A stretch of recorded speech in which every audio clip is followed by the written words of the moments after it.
아무도 생각하지 못했다. 망치 소리와 철판이 부딪히는 그 사이 살갗이 탈 듯한 뜨거운 햇살과 먼지 가득한 공사 현장 한복판에서 누군가의 마음이 조용히 다시 뛰기 시작하고 있었다는 걸. 그녀는 모두가 경수 엄마라 부르던 여자.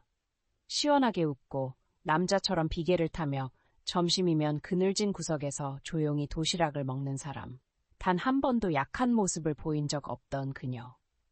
하지만 그 낡은 안전모와 헤어진 장갑 너머에는 한때 사랑했고 상처받았고 사랑이란? 이제 끝났어 라고 생각했던 여자가 있었다.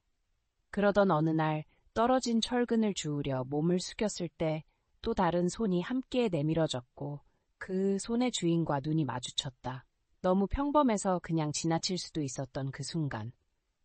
하지만 그녀는 고개를 돌렸고 그때부터 모든 것이 시작되었다.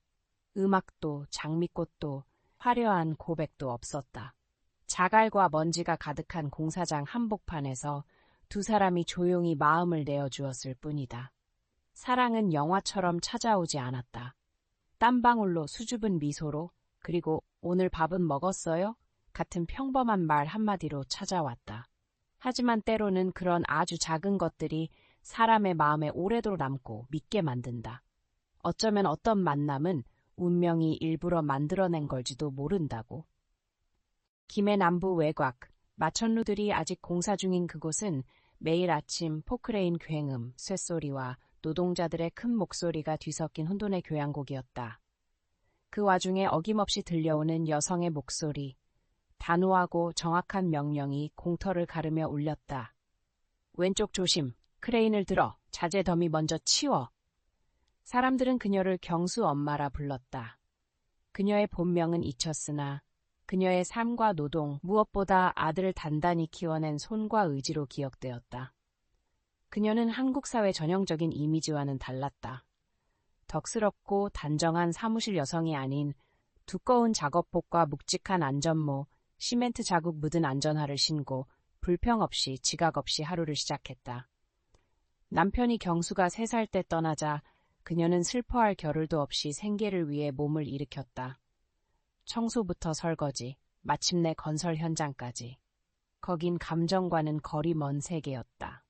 하지만 그녀는 가볍게 그 공간에 녹아들었다. 빠르게 배우고 몸으로 일하며 자신을 증명했다. 무거운 물건이 필요할 땐 그녀가 가장 먼저 나섰고 비 오는 날 미끄러운 땅에도 사다리를 올랐다. 신참 노동자가 저 여잔 일반인이 아니다라며 놀라듯이 말했다지만 그녀에게 그건 힘이 아니라 생존이었다. 쉬는 시간엔 소박한 반찬과 도시락을 꺼내 아들에게 전화를 걸었다. 밥 먹었어? 엄마가 미역국 놔뒀어. 숙제했어? 손에 흙 묻은 채로도 목소리는 따뜻했다. 그런 그녀의 하루는 경수라는 이유만으로 존재했다. 그러던 11월 초 차갑고 옅은 안개가 깔린 어느 날 한 남자가 현장에 들어섰다. 마른 체형의 새 안전모, 컨테이너 운전사 출신이라더니 사고 이후 복귀한 듯했다. 경수 엄마는 처음엔 눈길 주지 않았다. 현장에선 감정이 통하는 자리가 없었다. 그런데 그날의 만남이 그녀의 시선을 바꾸기 시작했다. 그는 묵묵하고 집중하며 그냥 거기 있었다. 어설피 장비를 챙길 때면 도와주고 도시락은 그림자 사이에서 혼자 먹었다. 그는 옷에 먼지를 털어내는 것만으로 누군가를 귀하게 보는 사람 같았다. 경수 엄마는 자꾸만 그를 살피게 되었다. 신발 끈 매고 장비 정리하는 뒷모습에 누군가 장난치자 부드럽게 웃는 얼굴에 끌렸다. 그리고 어느 날 비가 내리자 그가 우비를 건넸다. 말없이, 조용히. 그 작은 행동이 심장이 빠르게 뛰게 했다. 누군가 자신을 신경 쓰는 경험은 오랜만이었다. 그는 그녀를 향해 천천히 불러주듯 했다. 전장 같은 공사장에서 전사가 아닌 사랑받는 한 여자가 다시 돌아올 수 있게. 사랑은 계획되지 않는다. 다만 그날처럼 작은 우비가 시작이 되어 잊기 어려운 시선이 남았다. 일주일 뒤 그에게서 전화가 왔다. 미안해요. 말도 없이 가버려서. 그의 목소리는 낮고 거칠었다. 마치 먼 길을 걸어온 사람처럼. 아버지가 병이 나셨어요. 그래서 내려갔고 오래 머물 생각은 아니었는데 잘 모르겠어요. 그녀는 말없이 들었다. 그가 다시 말했다. 기다리게 하고 싶지 않았어요. 기대하게도 하고 싶지 않았고 나는 당신 인생에 나올 만큼 괜찮은 사람이 아닌 것 같아서요. 그녀는 가볍게 웃었다. 떠날 권리는 있어요. 하지만 나 대신 결정하진 말아요. 그게 옳은 건지 아닌 건지. 그 전화는 작별 인사 없이 끝났다. 하지만 그들의 거리감은 말하지 않아도 점점 벌어지고 있었다. 봄이 지나갔다. 매일 경수 엄마는 여전히 일하고 여전히 일찍 일어나 밥을 짓고 아들을 학교에 데려다 주었다. 하지만 마음 한켠엔 작지만 지워지지 않는 빈자리가 남아 있었다. 너무 아프진 않지만 결코 채워지지 않는 자리. 그녀 같은 사람은 이별에 익숙했다. 눈물을 흘리지는 않지만 조용히 오래 기억한다. 누구보다 깊고 조용히. 그러던 어느 주말 오후 그녀가 경수와 함께 집을 청소하던 중 누군가 문을 두드렸다. 문을 열자 그녀는 그대로 굳어버렸다. 정만 아저씨가 서 있었다. 손엔 사과 한 봉지, 머리는 전보다 조금 길었고 외투에는 먼지가 묻어 있었다. 그녀가 당황해 입을 열었다. 돌아왔어요. 아버지 건강도 좀 좋아지셨고 저도 서울에서 다시 괜찮아지고 싶어요. 아직 늦지 않았다면. 그녀는 아무 말 없이 안으로 들어가 깨끗한 컵을 꺼내 따뜻한 물을 따라 그의 앞에 놓았다. 그들은 말없이 마주 앉았다. 경수가 엄마를 보며 환하게 웃었다. 아저씨 돌아왔네. 이제 엄마 혼자 밥 안 먹어도 되겠다. 세 사람은 함께 웃었다. 공기 속엔 따뜻함이 감돌았다. 마치 겨울이 너무 길지 않았던 것처럼. 치킨을 좋아하고 그림 그리기를 좋아하고 건축가가 되고 싶다는 아들 이야기. 그는 아무 말 없이 들었지만 그의 눈빛엔 무언가 반짝이는 것이 있었다. 마치 작은 방에서 그림을 그리는 아이와 매일 밤 아이의 흙 묻은 신발을 닦아내는 엄마의 모습이 그려지는 듯했다. 어느 날 그는 작은 접이식 우산을 들고 왔다. 비는 오지 않았다. 우산은 왜요? 그녀가 묻자 여기 공사장은 갑자기 비가 올 수도 있잖아요. 그들은 서로를 바라보며 가볍게 웃었다. 겨울이 일찍 왔다. 날씨는 점점 추워졌고 그녀는 아침마다 마른 기침을 했다. 다음 날 그녀의 책상 위엔 작고 따뜻한 기침약 시럽과 기모 안감 장갑이 놓여 있었다. 쪽지도 인사도 없었지만 그녀는 알았다.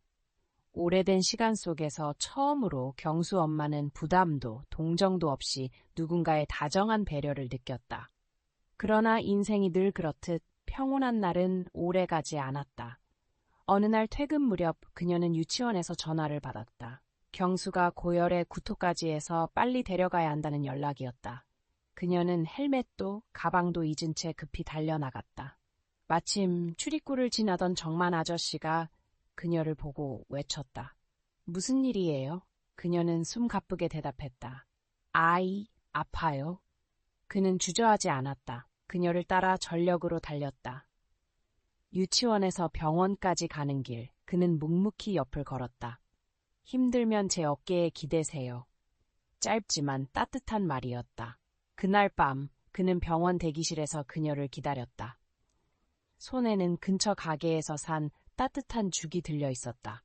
경수를 진료받고 나온 그녀와 아들 앞에서 그는 말없이 기다리고 있었다. 경수는 기운이 없어 보이지만 작은 목소리로 말했다. 아저씨, 엄마 친구예요? 그는 고개를 끄덕였다.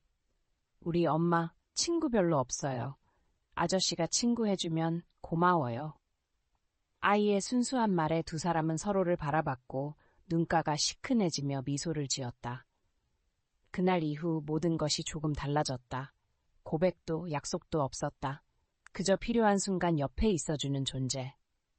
어느 날 이른 아침 그녀가 현장에 도착하자 책상 위에 작은 쪽지가 놓여 있었다. 날씨 추워졌어요. 손 트지 않게 조심해요. 어젯밤 눈이 왔더라고요. 그 옆엔 아직 따뜻한 작은 손난로가 놓여 있었다. 그녀는 그 자리에 한참 서 있었다. 아무 말도 하지 않았지만 오래 닫혀있던 마음이 서서히 풀리는 느낌이었다. 그건 더 이상 슬픔이 아니었다. 단단히 굳어있던 마음이 조금씩 부드러워지는 감각이었다. 그녀는 아직 이 감정을 사랑이라고 부를 수 있을지는 잘 몰랐다. 하지만 분명한 건 그 남자의 존재가 그녀의 숨결을, 삶의 리듬을, 그리고 내일을 대하는 시선을 바꿔놓았다는 것이다. 더 이상 혼자 버티는 삶이 아니었다. 그저 살아남는 것이 아니라 내일을 조금은 기대하게 되는 삶. 혹시 내일 누군가가 끓여준 미역국이 식탁 위에 놓여 있을지도 모른다는 그런 조그만 기대 말이다. 2월, 차가운 바람이 몰아치는 서울 외곽의 공사장. 눈은 이미 녹았지만 진탕은 여전히 사방에 남아 있었다. 매일 아침 경수 엄마는 두꺼운 장갑을 끼고 이른 시간에 출근했다. 그녀의 눈은 멀리 있는 크레인 쪽을 향해 있었다. 그곳엔 익숙한 모습이 조용히 일에 집중하고 있었다.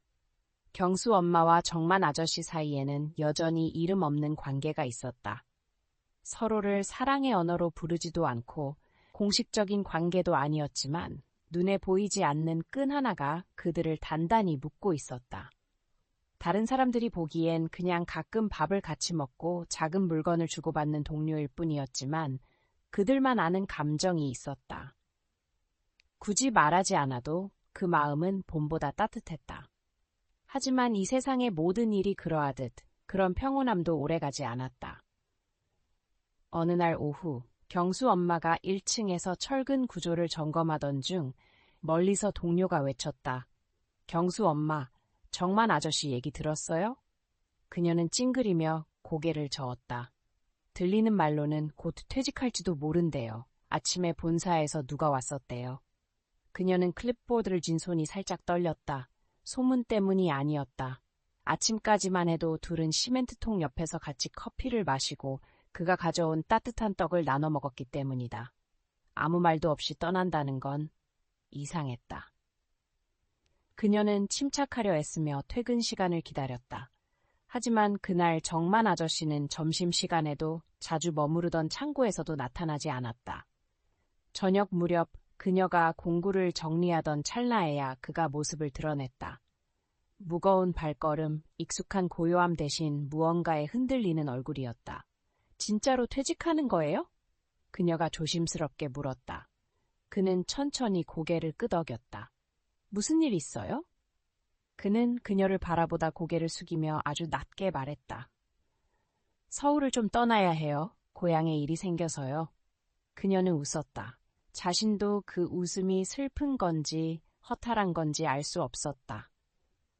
그런 말도 없이 떠나려 했어요? 내가 알 필요 없다고 생각했어요? 그는 당황한 듯 고개를 들었다. 그런 건 아니에요. 그냥 우리 사이가 거기까지는 아닌 것 같아서. 그 말은 부드러웠지만 그녀의 마음에 얇은 칼날처럼 파고들었다. 그녀는 고개를 끄덕이고는 뒤돌아섰다. 더 이상 아무 말도 하지 않았다. 붙잡지도 따지지도 않았다. 그날 밤 그녀는 평소보다 일찍 집에 돌아왔다. 경수는 TV를 보다가 조용히 외투를 걸고 식탁 앞에 앉은 엄마를 보며 물었다. 엄마, 오늘은 정만 아저씨 안 왔어? 그녀는 고개를 저었다. 아마 바쁜가 보지. 경수는 잠시 침묵하더니 다시 물었다. 만약 아저씨가 멀리 가버리면 엄마는 슬플 거야? 그녀는 대답하지 않아. 하지만 마음은 뭔가에 꽉 막혀 숨이 막혔다. 왜인지 모르게 눈물이 흘러나왔다. 너무 오랜만에 느껴보는 감정이었다. 다음 날 공사장에는 그가 없었다. 누구도 묻지 않았고 누구도 언급하지 않았다. 하지만 그녀에겐 모든 빈자리가 너무 선명했다. 그가 앉던 자리, 함께 나눴던 도시락, 따뜻한 물 마셔요라고 적힌 메모, 그녀를 위해 챙겨놓았던 낡은 우산까지. 이제는 아무것도 남아있지 않았다. 일주일 뒤 그에게서 전화가 왔다. 미안해요. 말도 없이 가버려서. 그의 목소리는 낮고 거칠었다. 마치 먼 길을 걸어온 사람처럼. 아버지가 병이 나셨어요. 그래서 내려갔고 오래 머물 생각은 아니었는데 잘 모르겠어요. 그녀는 말없이 들었다. 그가 다시 말했다. 기다리게 하고 싶지 않았어요. 기대하게도 하고 싶지 않았고 나는 당신 인생에 날 만큼 괜찮은 사람이 아닌 것 같아서요. 그녀는 가볍게 웃었다. 떠날 권리는 있어요. 하지만 나 대신 결정하진 말아요. 그게 옳은 건지 아닌 건지. 그 전화는 작별 인사 없이 끝났다. 하지만 그들의 거리감은 말하지 않아도 점점 벌어지고 있었다. 봄이 지나갔다. 매일 경수 엄마는 여전히 일하고 여전히 일찍 일어나 밥을 짓고 아들을 학교에 데려다 주었다. 하지만 마음 한켠엔 작지만 지워지지 않는 빈자리가 남아 있었다. 너무 아프진 않지만 결코 채워지지 않는 자리. 그녀 같은 사람은 이별에 익숙했다. 눈물을 흘리지는 않지만 조용히 오래 기억한다. 누구보다 깊고 조용히. 그러던 어느 주말 오후 그녀가 경수와 함께 집을 청소하던 중 누군가 문을 두드렸다. 문을 열자 그녀는 그대로 굳어버렸다. 정만 아저씨가 서 있었다. 손엔 사과 한 봉지, 머리는 전보다 조금 길었고 외투에는 먼지가 묻어 있었다. 그녀가 당황해 입을 열었다. 돌아왔어요. 아버지 건강도 좀 좋아지셨고 저도 서울에서 다시 괜찮아지고 싶어요. 아직 늦지 않았다면. 그녀는 아무 말 없이 안으로 들어가 깨끗한 컵을 꺼내 따뜻한 물을 따라 그의 앞에 놓았다. 그들은 말없이 마주 앉았다. 경수가 엄마를 보며 환하게 웃었다. 아저씨 돌아왔네. 이제 엄마 혼자 밥 안 먹어도 되겠다. 세 사람은 함께 웃었다. 공기 속엔 따뜻함이 감돌았다. 마치 겨울이 너무 길지 않았던 것처럼. 늦여름이 찾아온 공사장은 예전처럼 시끄럽지 않았다. 여전히 그곳에서 일하고 있는 경수 엄마는 이제 더 이상 눈빛이 날카롭지 않았다. 매일 아침 그녀는 낡은 보온병에 커피를 따르고 구운 떡 하나를 넣어 자전거 바구니에 담았다. 그곳에는 누군가가 기다리고 있다는 것을 알기 때문이다. 정만 아저씨는 다시 공사장에 돌아왔지만 이번엔 높은 곳에서 무거운 기계를 다루는 일이 아니라 유지보수팀으로 자리를 옮겼다. 점점 허리가 아파오기 시작한 중년의 몸에 맞는 일이었고 무엇보다 그녀 곁에 머물고 싶었기 때문이다. 너무 가깝지도 너무 멀지도 않게 잃지 않기 위해서, 그리고 그녀를 지치게 하지 않기 위해서. 그들의 관계는 특별한 고백도 손편지도 없었다. 그저 점심을 함께 먹고 비 오는 날 데려다주고 토요일 오후 장 본 짐을 함께 들어준 그런 일들 속에서 조금씩 자라났다. 그리고 무엇보다 함께 있는 침묵이 불편하지 않은 사이가 되었다. 이제 초등학교 3학년이 된 경수는 여전히 그를 삼촌이라고 불렀지만 익숙한 애정이 묻어났다. 어느 날 수학 숙제를 하던 중 아이는 무심코 말했다. 삼촌이 틀리면 엄마가 혼내죠? 그는 웃으며 그녀를 바라보았다. 혼낼 건가요? 그녀는 눈을 흘기며도 입꼬리를 살짝 올렸다. 다른 사람이면 몰라도 우리 애한테 잘못하면 각오해야죠. 그런 가볍지만 따뜻한 말들이 그에겐 어떤 약속보다 더 든든했다. 외로움을 겪어본 사람에게 가장 필요한 건 끝없는 약속이 아니라 조건 없는 진심 어린 존재감이기 때문이다. 어느 일요일 오후 그들은 함께 경수를 놀이터에 데려갔다. 아이의 웃음소리가 울려 퍼졌고 두 사람은 길가 벤치에 앉았다. 아이를 바라보며 그녀가 조용히 말했다. 얘를 처음 낳았을 때 제 인생은 끝났다고 생각했어요. 혼자서 애를 키우고 일도 해야 하고 다른 사람들을 부러워했죠. 가정이 있고 남편이 도와주는 그런 사람들. 그는 말을 끊지 않았다. 그러다 점점 누구도 기다리지 않고 사는 법을 배웠어요. 집 전등도 스스로 고치고 수도관도 배우고 좋은 쌀도 구분할 줄 알게 됐죠. 그때 알았어요. 제가 필요했던 건 구해주는 사람이 아니라 그저 곁에서 함께 걸어주는 사람이라는 거려. 그녀의 눈빛은 더 이상 예전처럼 어둡지 않았다. 그는 조용히 말했다. 거창한 약속은 못하지만 곁에서 함께 걸을 순 있어요. 허락해준다면. 그녀는 한참을 침묵하다가 천천히 고개를 끄덕였다. 같이 걸어요. 근데 너무 빨리 가지 마요. 전 금방 다리 아프거든요. 그 말에 둘 다 웃었다. 가볍지만 마음을 따뜻하게 해주는 웃음이었다. 가을이 왔다. 그녀가 숨을 크게 쉬기 좋은 계절이라 부르던 계절. 은행잎이 마당 앞에 노랗게 흩날렸다. 그녀는 옆방을 정리했다. 누군가를 드리기 위해서가 아니라 바람을 맞이하기 위해서였다. 하지만 누구나 알았다. 정리된 빈 공간은 열려있는 마음의 신호라는 것을. 같이 살지는 않았지만 그는 자주 그녀의 집에 들렀다. 어떤 날은 미역국을 끓이고 어떤 날은 그냥 경수와 함께 TV를 봤다. 가끔은 아무 말도 하지 않았다. 그저 나란히 앉아 시계 초침 소리가 들리는 고요한 시간을 함께 보냈다.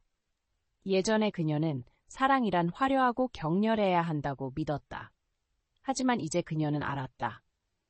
사랑이란 하루를 마친 저녁 누군가 곁에 앉아 피곤했어? 라고 물으며 따뜻한 물 한 잔을 건네는 것일 수 있다는 것을.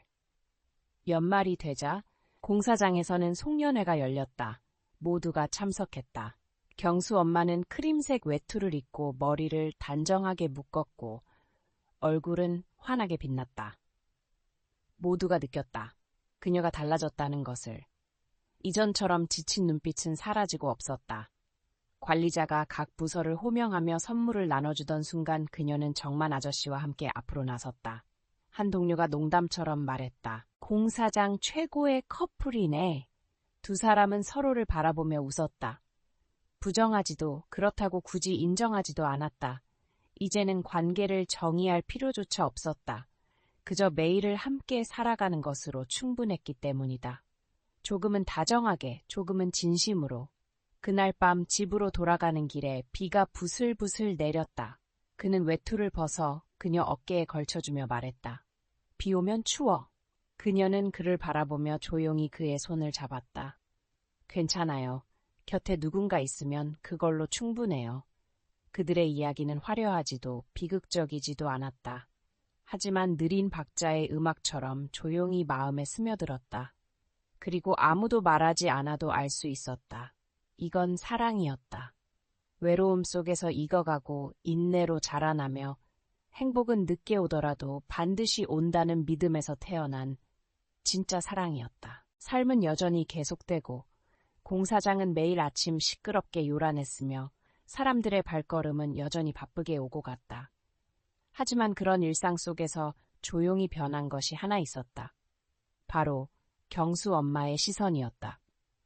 늘 고개를 숙이고 빠르게 걸어가던 그녀는 이제 고개를 들고 아는 사람을 보면 미소 짓고 누군가 어깨를 툭 건드려도 더 이상 놀라지 않았다. 어느 날 일이 일찍 끝난 저녁, 그녀는 길가의 붕어빵 가게 앞에 멈춰 섰다. 자신이 많이 먹는 것도 아닌데 한 봉지를 더 샀다. 이젠 누군가와 함께 먹는 것이 익숙해졌기 때문이다. 어느 밤 경수가 깊이 잠든 후 그녀는 오랜만에 작은 노트를 꺼내 창가에 앉았다. 이번에는 푸념이 아니라 감사한 일들을 적기 위해서였다. 그리고 그 속엔 조용히 정만이라는 이름이 적혔다. 오늘은 비가 왔지만 춥지 않았다. 누군가 내게 외투를 건네며 물었다. 괜찮아요? 그녀에게 사랑은 더 이상 심장을 떨리게 만드는 거센 파도가 아니었다. 오히려 따뜻한 지하수처럼 삶의 틈새로 스며들어 오래된 균열을 천천히 치유해주는 것이었다. 화려하지 않아도 극적이지 않아도 괜찮았다. 세상이 흔들릴 때 기대 쉴 수 있는 믿을 수 있는 따뜻함이면 충분했다. 초겨울의 어느 일요일 경수 엄마는 아이의 손을 잡고 동네 작은 공원을 걸었다. 아이는 엄마 손을 꼭 잡은 채 벤치에 서 있는 정만을 발견하고 반짝이는 눈으로 달려갔다. 그는 따뜻한 두유 한 병을 손에 들고 있었다. 많은 말을 나누진 않았지만 세 사람은 함께 걸었다. 세 사람, 세 발걸음, 그러나 하나의 리듬. 지나가는 사람들의 눈엔 그냥 평범한 가족처럼 보였을 것이다. 하지만 그녀에게는 그건 하나의 여정이었다. 아무도 믿지 않던 시절에서 한 사람에게 마음을 열고 그리고 다시 한번 스스로에게 행복해질 자격을 허락할까지의 긴 여정. 쉽지 않았지만 분명히 진짜였던 여정. 그 순간 그녀는 젊었을 때 친구가 했던 말을 문득 떠올렸다. 사랑은 준비가 되었을 때 오는 게 아니야. 약해질 용기가 생겼을 때 오는 거지. 이제 그녀는 이해했다. 진짜 용기는 혼자서 씩씩하게 걷는 데 있는 게 아니라 누군가와 함께 걷는 것을 받아들이는 데 있다는 걸. 그리고 그것이 때론 더 상처받을 수 있음을 알고도 그 손을 붙잡는 데 있다는 걸. 집으로 돌아가는 길 작은 가게 앞을 지나던 중 그가 물었다. 춥지? 그녀는 고개를 저었지만 손은 여전히 주머니 깊숙이 들어가 있었다. 그는 아무 말 없이 그녀의 손을 잡았다.